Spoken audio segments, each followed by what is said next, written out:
What's up guys, my name is Ace, and we're continuing our series of breaking down everything that was revealed for the multiplayer side of things for Black Ops 7. And in today's video, we're going to be diving deep into all of these score streaks you're going to be seeing in the game, including their overclocks. Which, if you guys have missed it, overclocks are a new feature where you can actually level up your score streaks and your field upgrades and equipment. And once you do that, you unlock these overclocks, and you can select the overclock you want to use to give that item an additional boost.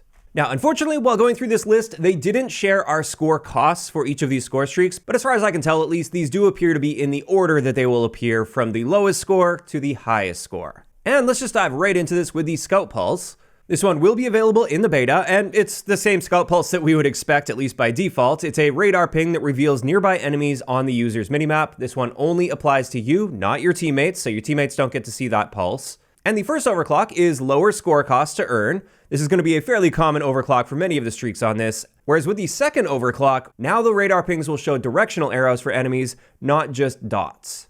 Next up, also available in the beta, is the RCXD, which is just that small remote-controlled and remotely detonated explosive vehicle. And Overclock 1 gives you increased resistance to enemy gunfire, whereas Overclock 2 allows you to see target indicators on occluded enemies in medium range. So you can see markers for enemies through walls with this, with a range limit attached to that. Then we've got the UAV, which reveals enemy locations on the minimap for you and your teammates. And with Overclock 1 on this, it counters the first lock-on missile with a flare, and it increases bullet resistance. That's pretty powerful for a UAV, whereas Overclock 2 just lowers the score cost to earn one. And I forgot to mention, this will be available in the beta, as well as the next one, which is the Skewer. And this is a fire and forget air-to-ground projectile for precision eliminations. It has a bladed design that minimizes collateral damage. So from the looks of this, you don't actually control this, you just call it in and it comes from the sky. It will automatically target an enemy player and it will come down on them and kill them, but it doesn't have like a big explosive radius. It looks like it's primarily just going to be getting single kills unless they happen to have enemies standing really close to them. As for Overclock 1 on this will target higher priority enemies when possible. So I'm assuming enemies that are on a streak or maybe enemies that are just higher up on the leaderboard in that moment. And for Overclock 2, you get increased velocity, so presumably it'll be harder for that player to dodge out of the way and maybe get to cover before this lands on their head.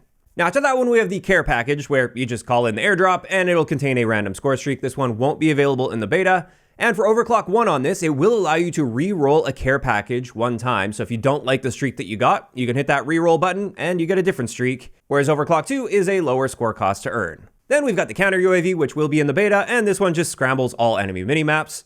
And the overclocks are the same as the UAV, so the first one counters the first lock-on missile and increases bullet resistance, whereas the second one will just lower score cost. Next up, we have the LGM, and this says you launch a continuous bombardment of explosive shells at a targeted area. So basically the LDBR from Black Ops 6 just reskinned into this more futuristic vehicle. And with Overclock 1 on this, it will rain down extra projectiles, whereas with Overclock 2, you can mark a second target location. However, you're going to get reduced payload per zone, so it's going to be splitting that up more. So each zone will be less effective than if you were just calling in one without the overclock. Then after that, the Napalm Strike is returning in Black Ops 7, and with this one, you launch that targeted carpet bomb strike of explosive napalm. And Overclock 1 will reveal enemies longer and display their movement directions while aiming a strike. So when you open up that tablet or whatever to call it in, you're going to get more information. Whereas with Overclock 2, the flames will burn longer. Next, we've got the Sentry Turret, which is an automated turret that scans for and attacks nearby enemies in a forward-facing cone. And with Overclock 1, it will increase the turret rotation for greater coverage, whereas Overclock 2 adds the ability to control the turret remotely. Now, after that, we have the Hellstorm, which is a controllable long-range cruise missile with boost capabilities and secondary missiles. And Overclock 1 will add an additional cluster missile, whereas with Overclock 2, missiles will now be able to lock onto score streaks. Then we have the hand cannon returning, this time with a different look to it compared to Black Ops 6, and there's a really nice sight on this as well. I really like the looks of that.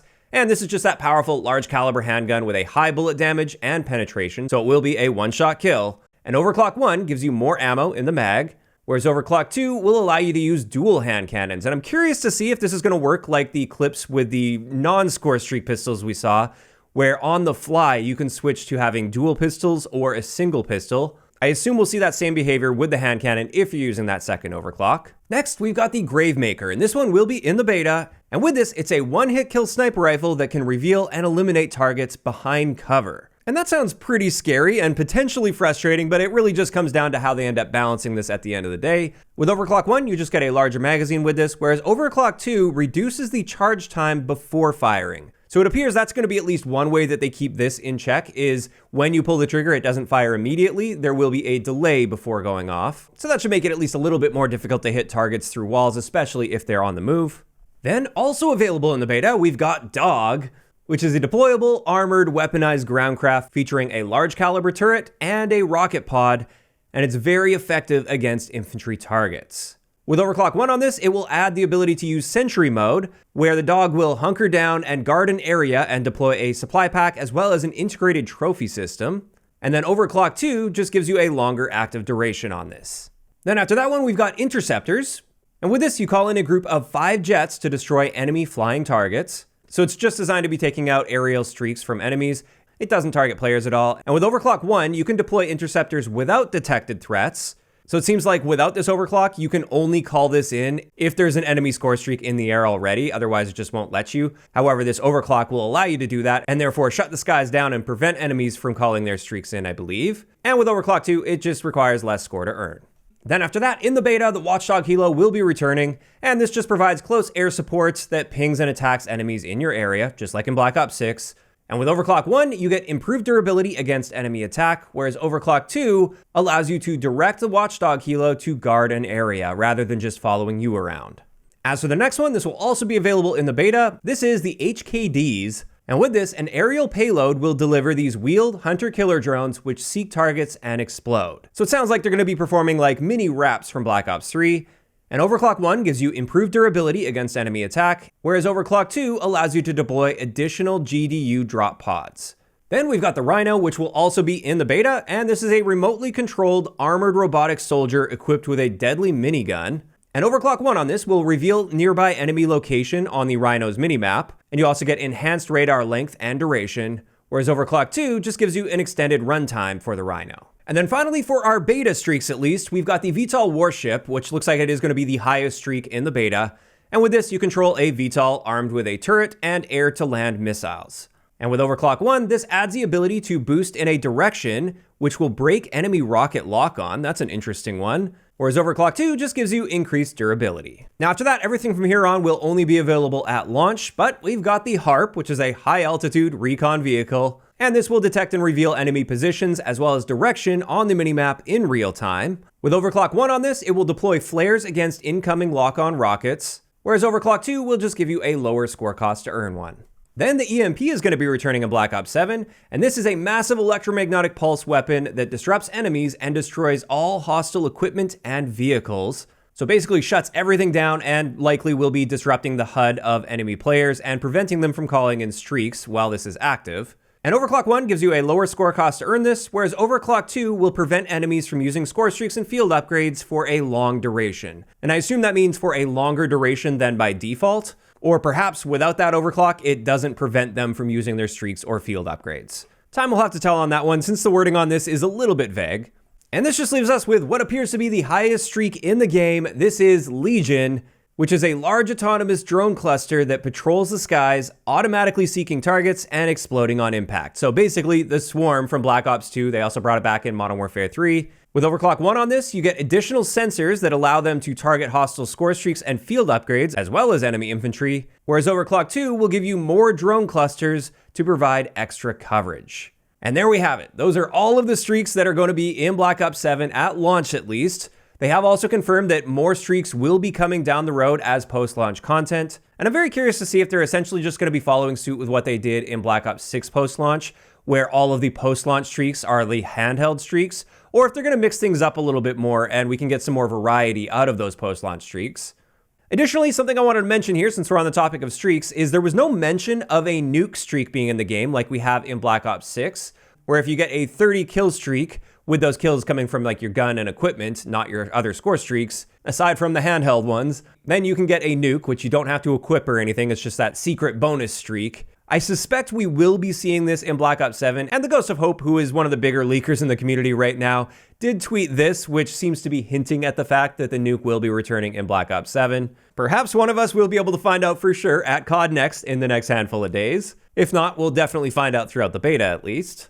But next, let's talk about the streak count at launch, and we're going to be seeing 21 total, which, as you can see, is a great amount of streaks. It's tied with the most recent Modern Warfare 3, and outside of that, they are the best that we've seen since COD Ghosts way back in the day. So definitely a very healthy number of streaks at launch in the game. And also, we're going to be seeing 11 of those in the beta. That may be the most streaks we've ever seen in a beta. I don't have the data on that on hand, but that seems like a lot for a beta build of the game. But overall, quantity-wise at least, this is looking great. Now, just a few other thoughts I wanted to talk about here. First off, when it comes to overclocking, I think it's interesting that they're bringing this ability in. It provides a bit more depth to the progression experience, as well as just a little bit more control over what your streaks are doing. I will say I wasn't the biggest fan of being able to upgrade or change your streaks in Advanced Warfare, and I believe Infinite Warfare as well, you could do that. Just because that would create unpredictability when it comes to counterplay. So when someone calls a particular streak in, I like knowing exactly what that streak is capable of. I don't like wondering to myself, which of the many versions of this streak is this, and therefore how do I counter that particular version because it's so different from the other versions.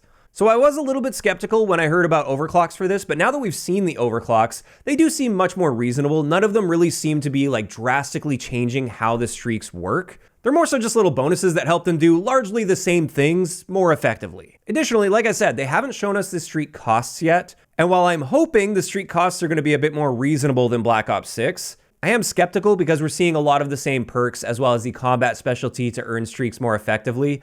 That's all coming back from Black Ops 6.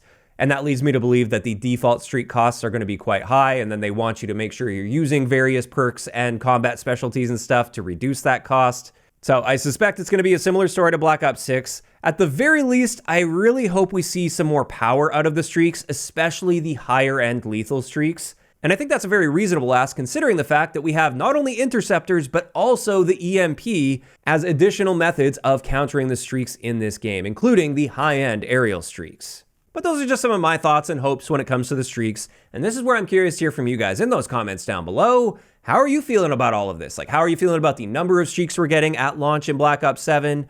Also, how are you feeling about the overclocks and how those are going to work on the streaks? Do you guys like the idea of this, or maybe not so much? Just let me know all of those thoughts down below. If you enjoyed the video, a like rating is always appreciated, and don't forget to subscribe for more if you haven't already. I'll talk to you guys next time.